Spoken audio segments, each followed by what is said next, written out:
Good morning, all of you, and welcome back after your summer holidays. In our previous session, I have given you the e chapter for cyber safety. Okay, so we will be starting with that only. So, we are going to start with Unit 4 Societal Impacts. In this, today's topic will be cyber safety, safely browsing the web, identity protection while using the internet, confidentiality of information. These are the topics that we are going to cover today.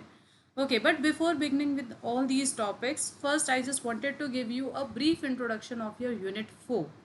So, when we talk about your Unit 4, these all things we are going to cover, that is digital footprint, net and communication etiquettes, data protection, intellectual property rights, plagiarism, licensing and copyright, free and open source software, cybercrime and cyber laws, hacking, phishing, cyberbullying, overview of Indian IT Act, e-waste, hazards and management, awareness about the health concerns related to the uses of technology. Now basically for covering all these topics, your unit 4 is divided into three sub parts basically. So first will be cyber safety, which we are going to start today. Then computer security, I'll be giving you its chapter first, then we'll start with that. And society law and ethics, same with this also. So basically your unit 4 is broadly divided into these three parts. I hope this is clear. So let's start with the cyber safety first. Okay, so to start with the cyber safety, the very first thing is, what is the meaning of cyber safety? Okay, so when we talk about cyber safety, it refers to the safe and responsible use of internet. Now here two important words we have to take care. First is the safe and second is responsible use. Okay, so what you have to understand, that whenever you are working on the internet, how safely and how with responsibility you can handle the internet is your cyber safety. Okay, internet, so as to ensure safety and security of personal information and not posing threat to anyone else information. Means basically what you are doing, see, when we talk about internet, it is an open platform. It is an open platform where so many information is there. So how to put up your information, plus to keep in your mind that others information is also available, and you are not supposed to steal or copy their information. Even same applies with the other persons also. So ultimately it is both ways side that we have to take care of the cyber safety. Now for cyber safety, some points are given. Safe browsing on the webs, for safe browsing on the web, 3 points are given. What you should know, basically the very first thing is, what are the possible dangers. You must know that who are hackers, who are crackers, how they can harm your systems, what are viruses, what are the various types of damages that can be done to our system. So you must have knowledge of that first of all. Okay, then second thing is how to avoid these.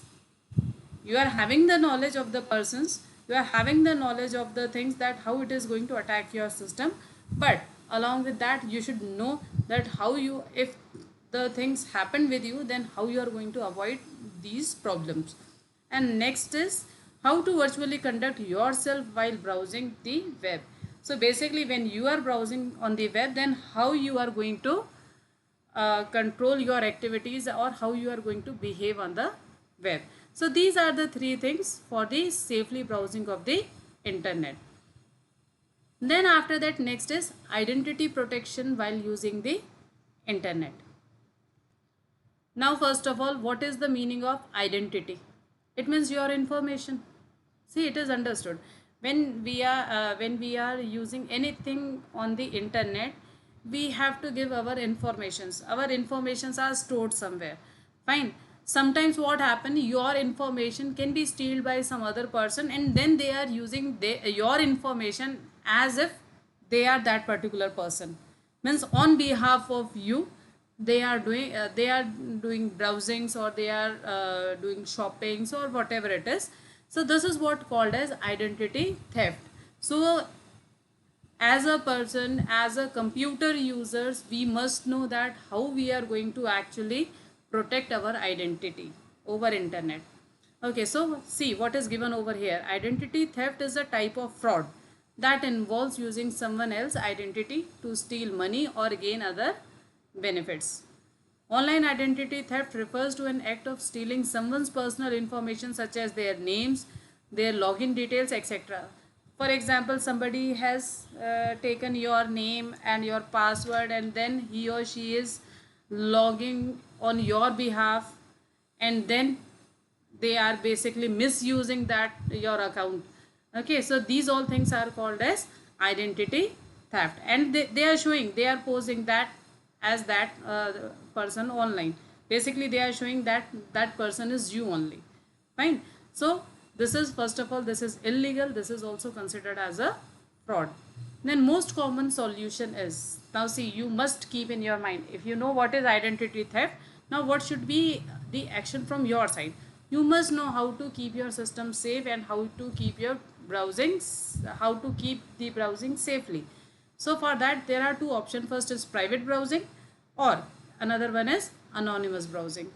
So private browsing means when you are browsing over the internet, your information should not be spreaded or should not be stored on the other sites. And anonymous browsing means when you are not revealing your identity to the other person and then you are doing the browsing. Okay, if the site is asking the information, you are not giving your proper information, or you are giving some random information. Now why this is required? Because there are so many ways that the other websites, see, whatever websites you are surfing, they can keep your informations. So how they are actually keeping your information? For that, total 5 different ways are there. The very first way is IP address, then cooking and tracking scripts, HTTP referrer, super cookies, user agent.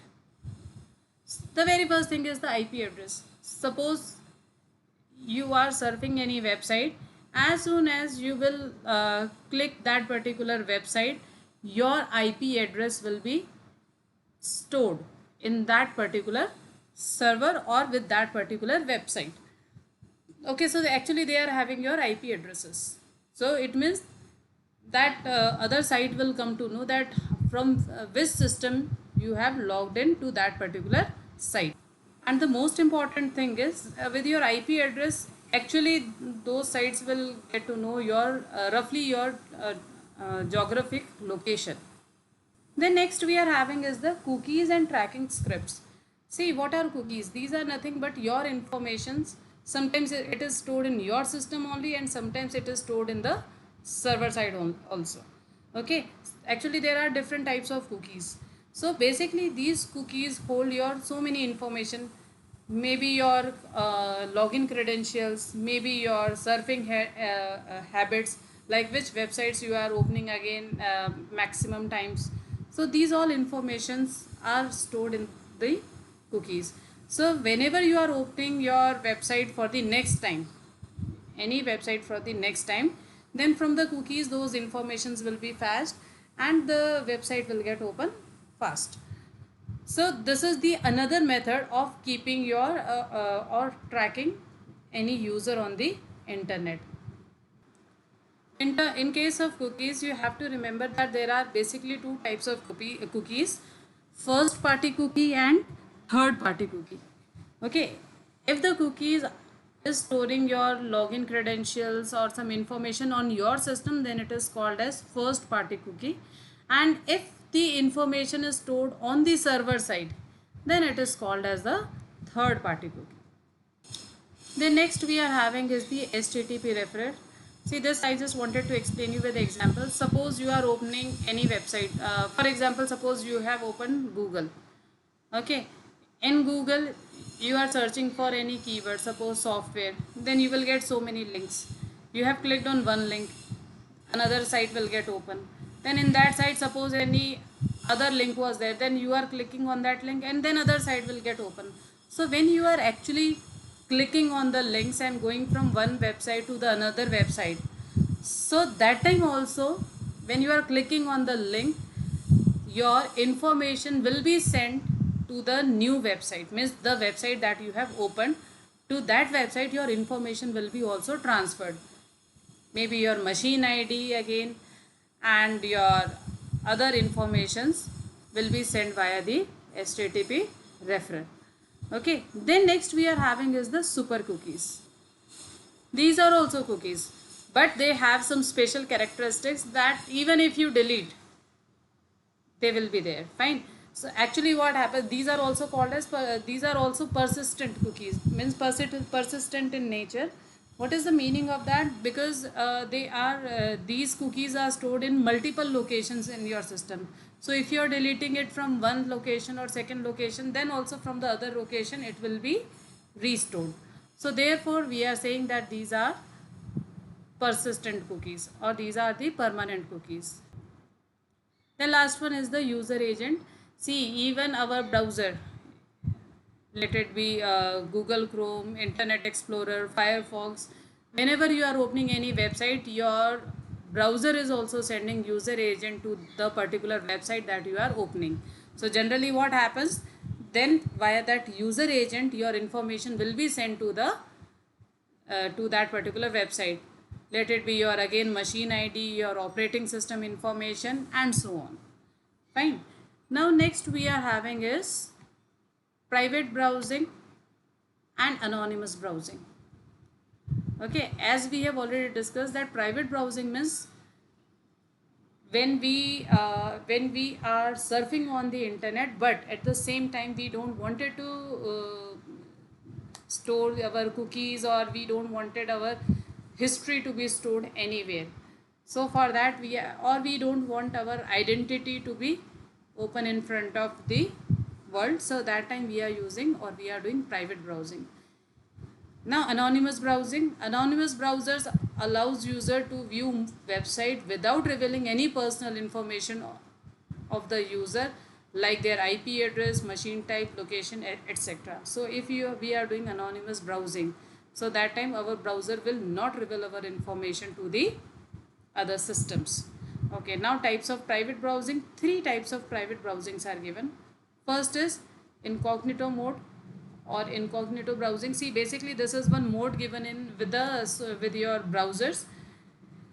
In this particular mode, no cookies will be stored in your system. Even your information will be not shared with the other browsers, other websites, and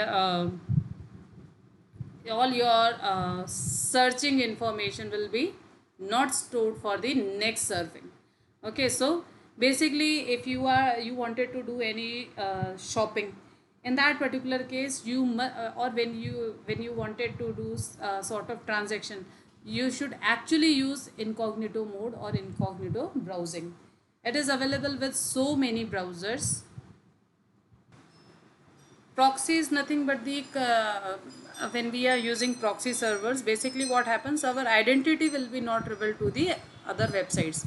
Basically it is working as a middleman between your system and the website.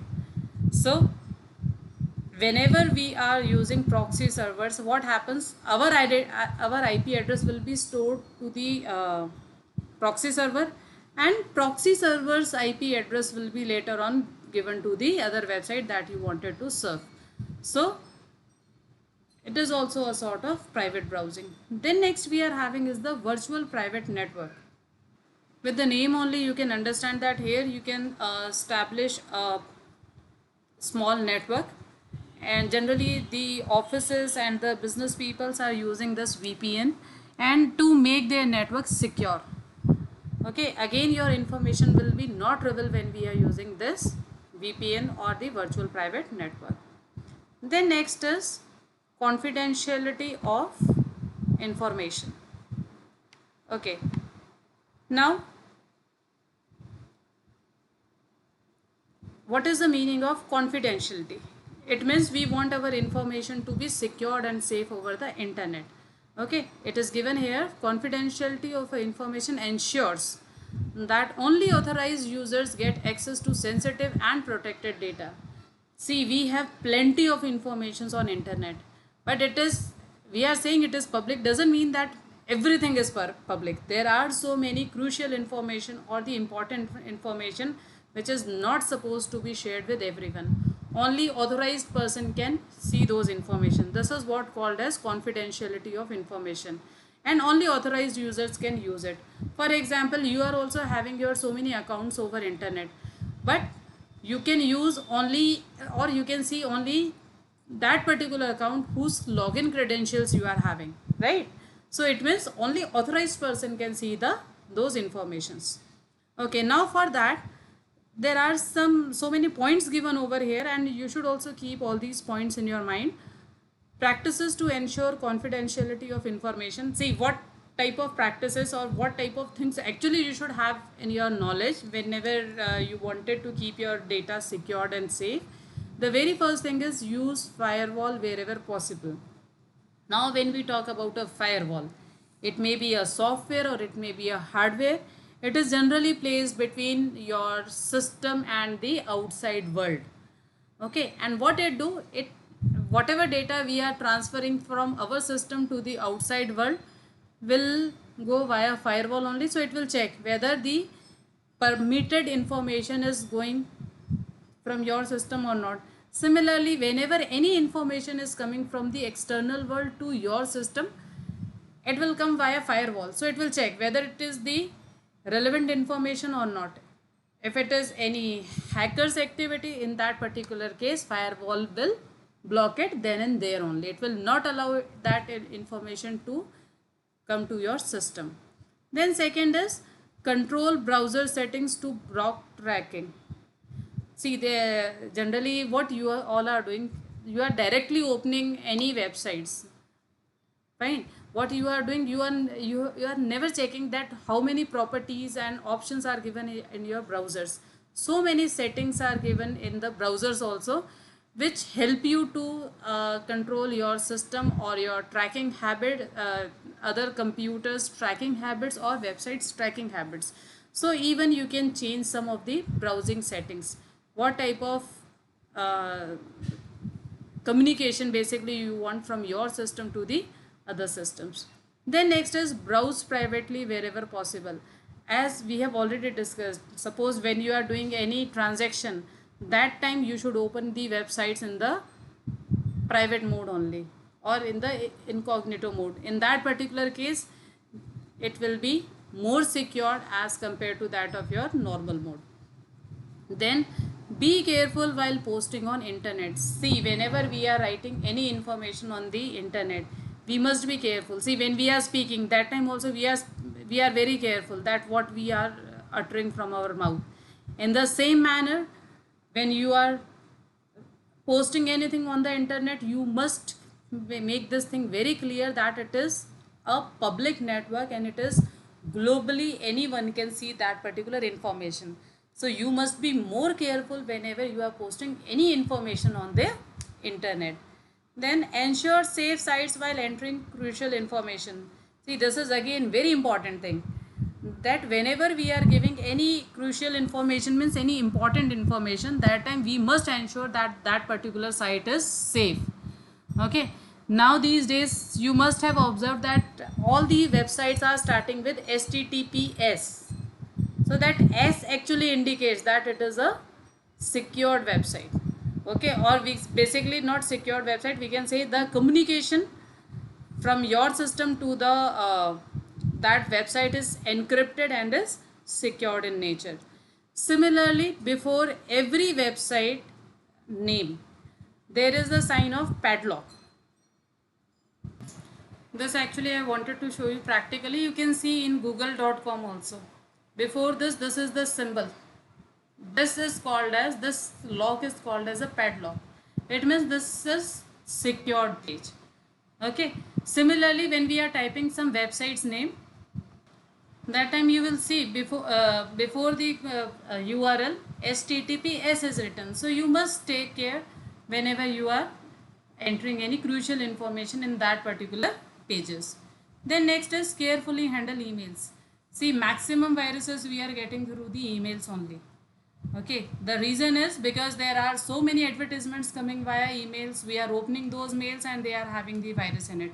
so many attachments are there, those attachments we are downloading and then we are getting viruses in our systems.